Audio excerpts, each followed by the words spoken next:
Keith Brown, president of the Oakland Education Association. And Keith, we're here at the Howard Terminal. What is going on here today? No, we're here for May Day and Oakland teachers. We're standing with all workers, with the port workers here at Howard Terminal. And, basically, we find it interesting that we're in a city that chooses to try to close 24 schools in black and brown neighborhoods, yet we can find the money to finance stadiums. So, we're standing together saying that money should go to the public good, that we need affordable housing in Oakland, we need good union jobs in Oakland, we need a world-class public education for all students here in the city of Oakland, and the community and the people must be a priority. So this is like historic Labor Day. Like, there's a growing labor movement in Oakland. Oakland has been the center of it. We have the teachers go out 7 days for a strike to win reductions in class size, more student support, and also we've had hotel workers stand up and win better working conditions. We had workers all over standing up, and today is just an example of Labor Day where we have the longshoremen, Local 10 standing up, and they're opposed to the building of an A stadium.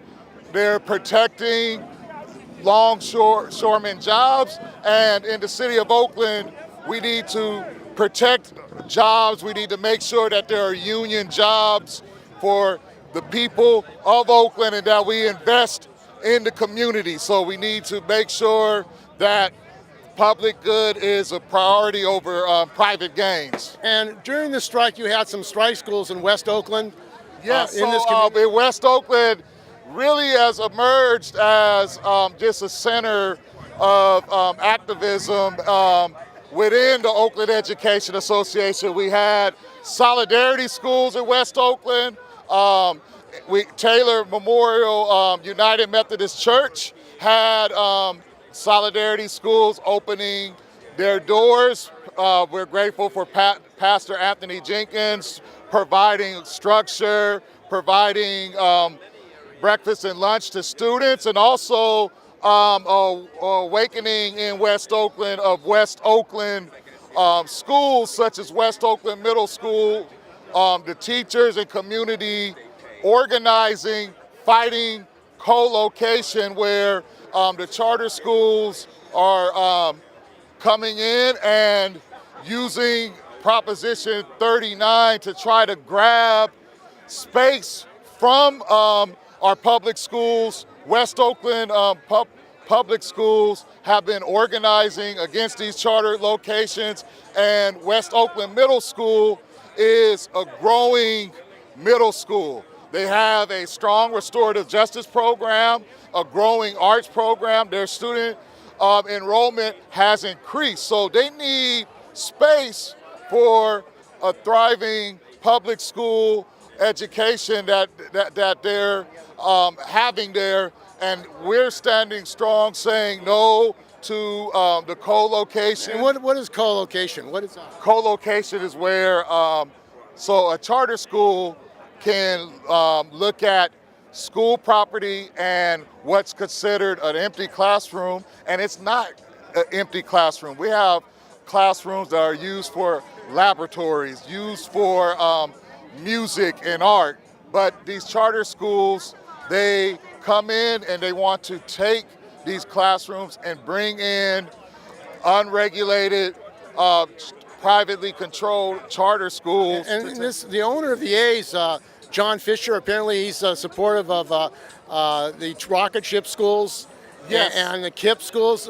Yes. Do you think there's a connection between privatization here of the port and his support for charter schools right here in Oakland? Well, it's all connected. The privatization real estate, the gentrification happening in Oakland, the unregulated growth of charter schools, which is taking $57 million annually away from our students into public schools. So it's all connected.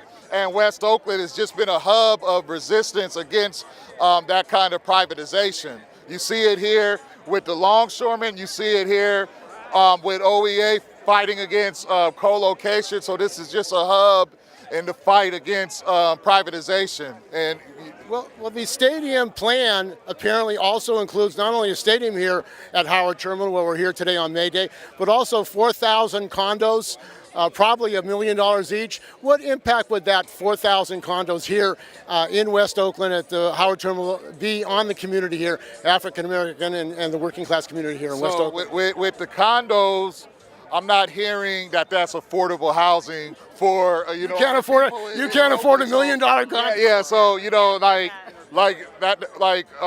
teachers can't afford to live there. I doubt that the longshoremen could afford to live there. So, Oakland is becoming more and more a city that is pushing out Black and brown people, that is pushing out working class people, and we need to keep the heart and soul of Oakland intact. We need to make sure that we have an Oakland that embraces workers, that embraces the working class, that embraces immigrants, that embraces Black and brown. So that is the real Oakland. That is the real Oakland, and we stand united to make sure that workers come together with the community to have a real Oakland that is for everyone, that we have affordable housing, that we have community public schools. No, again, I said in the beginning, like a city we're talking about, we can go to Sacramento to pass laws to help build stadiums, but let's also we need to go to Sacramento to fully fund public education and say no to the closing of 24 schools in Black and brown neighborhoods. Well, were you consulted by Senator Nancy Skinner about this bill that's going to facilitate the land transfer to the building of the stadium here? I haven't been in those conversations about that.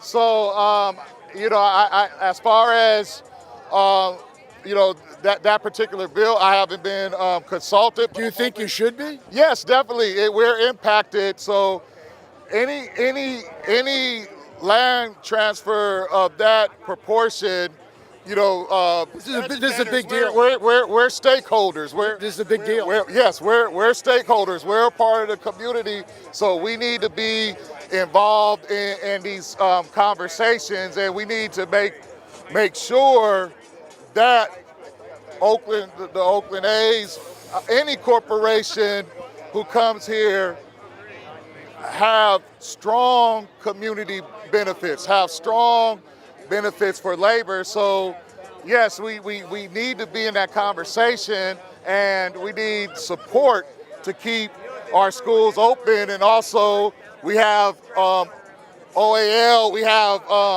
sports teams in our public schools, sports being underfunded. We need to keep our students away from the streets at night, provide them structure. We need investment, so not just with professional sports, but with sports in our public schools. And also, one of the demands here of the team of the ILWU, Maritime Workers and your union, is some of the money that goes into the port for containers that you get some grants in the schools from the port, from the money that's being made in the report. Is that one of the issues here? Yes, like the port generates billions of dollars annually, and it's only right that the port invest in our students, invest in the public good. So Oakland is definitely not a poor city. There's so many resources in Oakland. And looking at California has the 5th largest economy in the world, so there's no reason why there can't be investments to our community, investments to our students to keep our schools open, to make sure that our students have lower class size, that our students have art, music, that our students have sports programs. So yes, no, it's definitely enough money in the port to fund education.